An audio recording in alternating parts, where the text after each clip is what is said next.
EVM की खुशी महज 12 दिन ही टिक पाई है। ईवीएम की वापसी हो गई है। ईवीएम इलेक्ट्रॉनिक वोटिंग मशीन पर कांग्रेस सांसद राहुल गांधी ने सवाल खड़े कर दिए। एक्स पर पोस्ट लिख दिया है, भारत में ईवीएम एक ब्लैक बॉक्स है।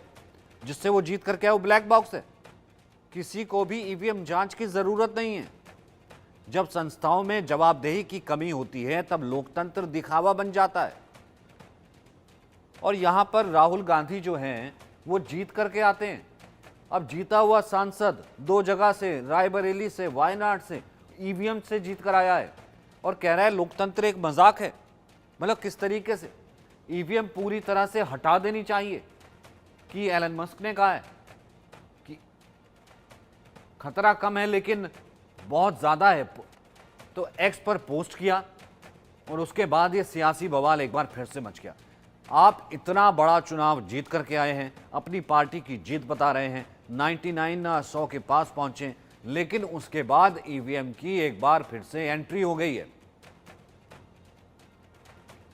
क्योंकि सिर्फ एक, हम ये कह सकते हैं एलन मस्क की तरफ से ये कहा गया था कि एआई की तरफ से जो है हैकिंग हो सकती है कोई मशीन या किसी और चीज को लेकर के, नॉट जस्ट ईवीएम।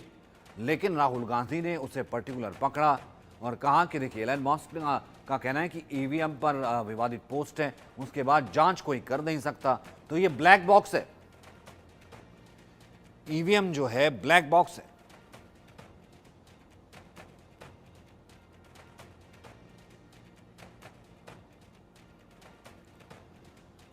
मोहम्मद आमीन हैं इस वक्त हमारे साथ, पूर्व joint director election commission of India.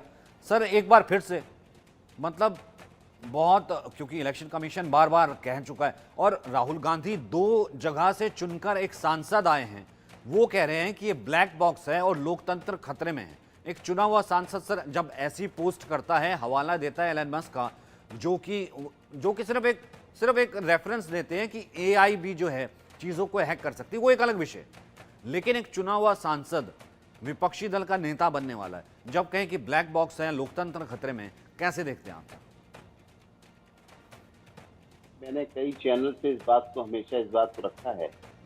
देखिए, जहाँ तक ईवीएम का सवाल है, ईवीएम जब लाई गई तो बहुत सोच समझ कर इसका विचार करके सभी पार्टियों से संपर्क करके और कमीशन ने सबको दिखाया, ऑपरेशन बताया और उसके रिजल्ट बताए और क्या प्रॉफिट है क्या लॉस बताया कि बैलेट से अगर हटा दिया जाएगा बैलेट वोटर से तो कितनी सेफ है मशीन। सारे राजनीतिक जो हमारे स्टेक होल्डर्स हैं, पॉलिटिकल पार्टीज, उनको सबको बुलाया गया था, बताया गया और बताने के बाद देखिए आप स्थिति ये है कि सब कुछ होने के बाद और सारी बातें, यानी स्टेट के जो प्रेसिडेंट, स्टेट के जो चीफ जस्टिस थे, उन्होंने भी देखा, कई जगह हुआ और उसके बाद आप चीफ जस्टिस ऑफ इंडिया ने भी देखा, उसका ऑपरेशन समझा बुझा, उसके बाद इनके जितने पिटीशन हैं उसको ईवीएम के बारे में रिजेक्ट कर दिया। मुझे तो बड़ी हंसी आती है इस बात की कि ये ईवीएम को लेके और ये राहुल गांधी जी बयान दे रहे हैं, तो समझदार हैं, मेंबर पार्लियामेंट में सीनियर हैं, मैं समझता हूँ अच्छी एज भी हो चुकी है। और क्या एलन मस्क हमारे यहाँ राज करते हैं? क्या एलन मस्क का राज चलता है हमारे यहाँ? मिस्टर मस्क क्या हमारे यहाँ इलेक्शन कराते हैं? क्या वो हमारे यहाँ ईवीएम भेजते हैं? ये हमारे देश की बनी हुई मशीनें हैं। ये जस्ट लाइक कैलकुलेटर है।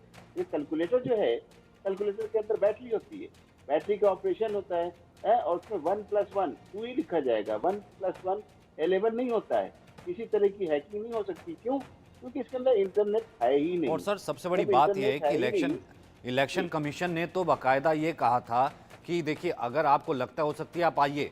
सर कोई नहीं आया, सुप्रीम कोर्ट में बाकायदा याचिकाएं, तब कोई नहीं हुआ, तब कोई नहीं पहुंचा। ये सिर्फ पब्लिक फेस। नीतीश इस वक्त हमारे साथ जुड़ गए। सर मेरे रिपोर्टर वहां ग्राउंड जीरो से हैं, उनसे एक रिएक्शन ले। नीतीश, इसको लेकर के क्या रिएक्शन है, क्या प्रतिक्रिया है?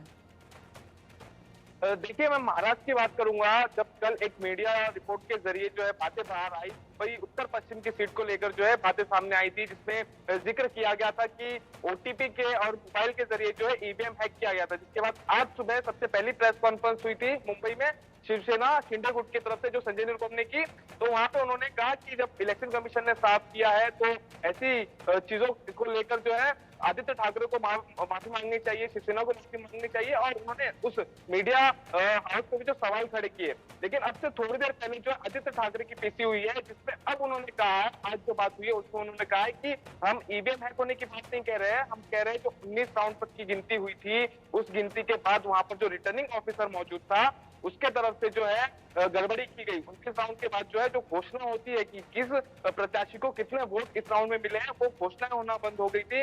अनिल तंत्र ने लगातार आरोप लगाया कि रिटर्निंग ऑफिसर्स को लगातार जो है बाहर से किसी का फोन आया था और बार बार जो है फोन पर व्यस्त थे। नहीं, लेकिन इसका विरोधाभास देखिए, कनिका भी हमारे साथ है, इसका विरोधाभास देखिए। कनिका, आपने इलेक्शन कवर किया ये कि वही पार्टी जो है जो एक तरीके से जीत का जश्न मनाती है ये कहते हुए कि लोकतंत्र बच गया, देखिए विपक्ष कितना मजबूत है, वो आज ब्लैक बॉक्स हो गया। और देखिए बिल्कुल साफ तौर पे अब चुनाव खत्म होने के बाद जिस तरह से ये ईवीएम पे राहुल गांधी और कांग्रेस पार्टी और तमाम जो विपक्ष के नेता सवाल खड़े कर रहे हैं, ये अपने आप में एक बड़ा क्वेश्चन मार्क उनकी अपनी समझ पे भी आता है, क्योंकि जिस तरह के तर्क दिए जा रहे हैं कि फोन से ईवीएम हैक हो गया है या फोन से ईवीएम ऑपरेट होता है, हम सबको पता है इस चीज के बारे में कि फोन से ईवीएम का कोई लेना देना नहीं होता है। ईवीएम एक अलग मशीन होती है जो सिंगल हैंड ऑपरेटेड होती है, जिससे फोन का कोई कनेक्शन नहीं होता है। लेकिन एलन मस्क के ट्वीट करने के बाद राहुल गांधी का वो कोड करके ट्वीट करना अपने आप में एक सवाल खड़ा करता है। हालांकि देखिए, अगर हम पहले स्टैंड की बात करें तो राहुल गांधी ने कहा कि ब्लैक बॉक्स हो गया है, तो अगर ब्लैक बॉक्स हो गया तो चुनाव क्यों लड़ा पार्टी ने? चुनाव नहीं लड़ते, विपक्ष बॉयकॉट कर सकता था इलेक्शन,